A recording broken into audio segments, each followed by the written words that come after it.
Salut à tous, bienvenue dans cette nouvelle vidéo de notre cours de HTML5 et CSS3. Donc, dans les vidéos précédentes, nous avions vu le base de HTML5. Maintenant, dans cette vidéo, qu'est-ce que je vais vous apprendre? Nous allons apprendre comment faire du CSS dans une page web, comment styliser vos pages web et ainsi de suite. Donc, pour commencer, je pars directement dans mon éditeur de texte qui est Notepad++. Je double-clique pour exécuter. Mon éditeur est exécuté. Je crée une nouvelle page. Donc, je fais CTRL-N pour créer une nouvelle page. Soit vous pouvez venir là, fichier, nouveau et ainsi de suite. Donc, tellement que je pense que vous êtes déjà des accros, vous n'êtes pas trop amateur pour créer des nouveaux fichiers. Donc, comme nous avons créé notre nouveau fichier, nous pouvons directement l'enregistrer. Donc, pour l'enregistrer, il suffit de venir là, enregistrer sous, et puis nous partons vers les dossiers où nous avons l'habitude d'enregistrer toutes nos pages. Donc, comme chez moi, j'entre sur ordinateur, je cherche mon disque don des dieux, et puis j'ai mon dossier qui s'appelle mes pages HTML. Donc, je n'ai qu'à double-cliquer là-dessus. Vous voyez que nous avons là les différentes pages que nous avons créées. Donc, cette page, comment pourrions-nous l'appeler? Je ne sais pas, à vous de faire comme ça vous semble. Mais moi, je compte bien l'appeler même fichier, fichier.html. Donc, j'ai déjà là l'extension par défaut, c'est HTML. Si vous n'avez pas l'extension par défaut HTML, vous n'avez qu'à dérouler cette liste pour chercher l'extension HTML. Vous voyez, Hypertext Markup Language Page. Donc, les types de fichiers HTML. Dès que vous cliquez là et que vous enregistrez, vous allez voir directement votre fichier aura pour nom le nom que vous l'avez donné .html. Parfait. Nous faisons la structure de base de HTML comme d'habitude. Donc doctype HTML. Nous ouvrons notre balise HTML. Nous la fermons directement. Nous mettons notre attribut lang.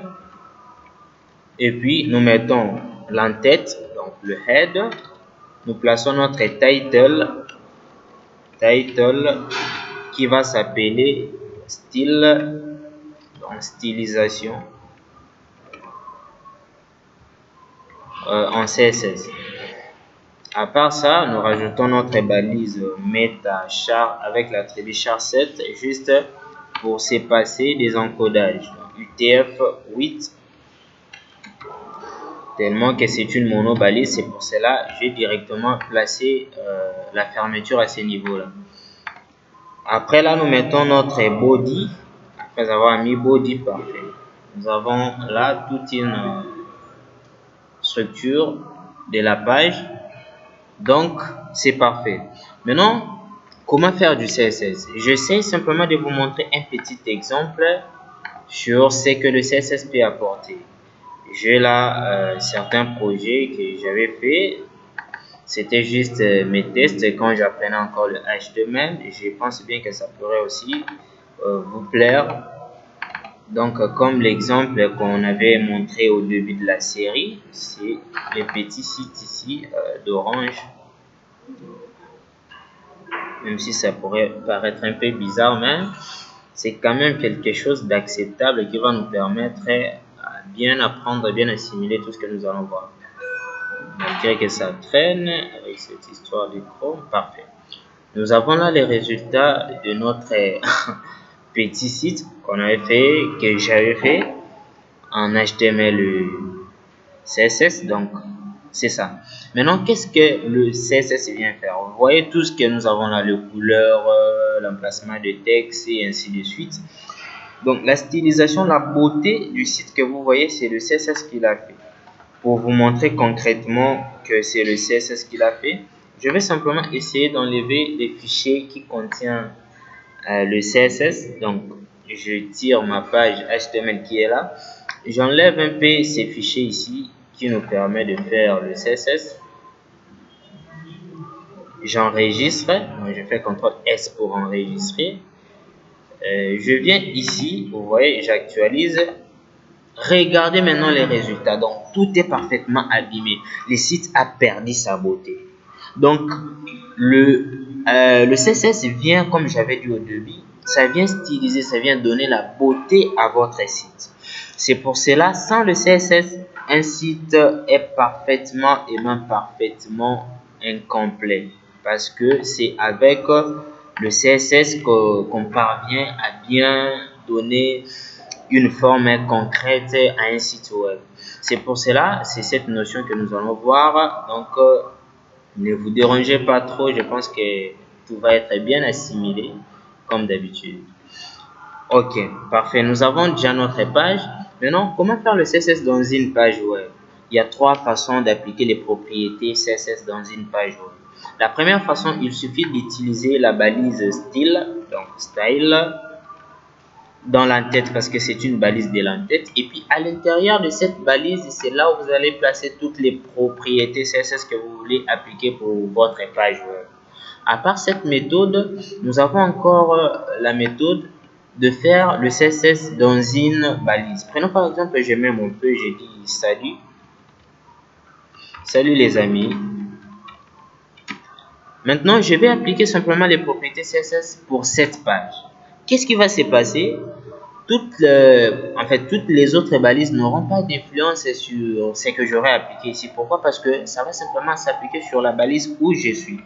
Pour le faire, il suffit de rajouter l'attribut style égale 2 entrecôtes et puis vous mettez les différentes propriétés que vous voulez à l'intérieur de ces entrecôtes. À part cette méthode, une autre méthode est la plus utilisée, d'ailleurs la plus recommandée, je vais aussi vous la recommander pour que vous l'utilisez, c'est créer une page CSS à part qui sera simplement appelée dans chacune de vos pages. Prenons par exemple, vous réalisez un site, vous avez un seul menu, comme l'exemple ici que je vous ai montré, rentrons un peu là. Vous voyez que c'est un même site, mais ça contient plusieurs pages web. Prenons aussi par exemple, je partais là. Vous voyez que le menu ne change pas, c'est toujours la même chose. Malgré que certains contenus pourraient bien changer, mais le menu ne change pas. C'est le même CSS.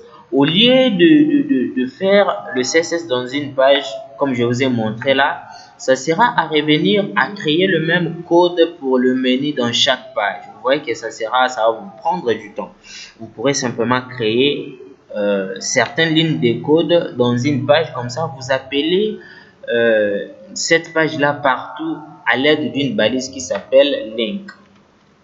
Pour faire le lien, dans link, il prend comme paramètre rel, style sheet pour déterminer le style de feuille.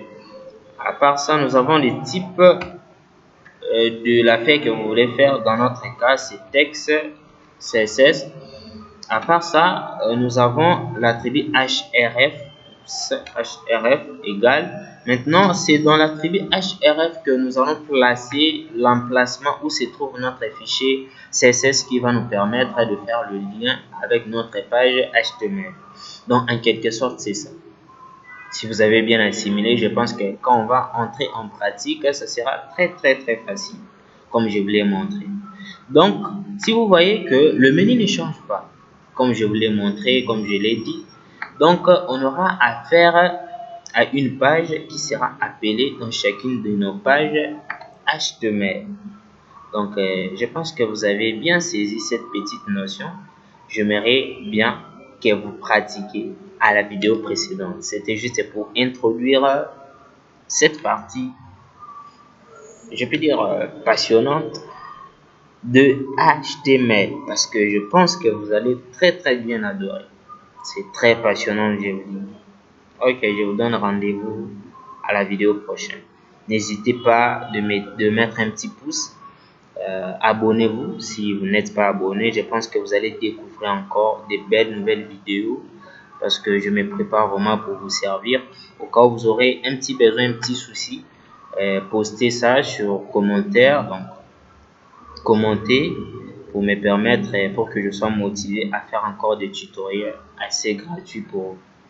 Je pense que vous avez aimé la vidéo. Je vous donne rendez-vous à la vidéo prochaine.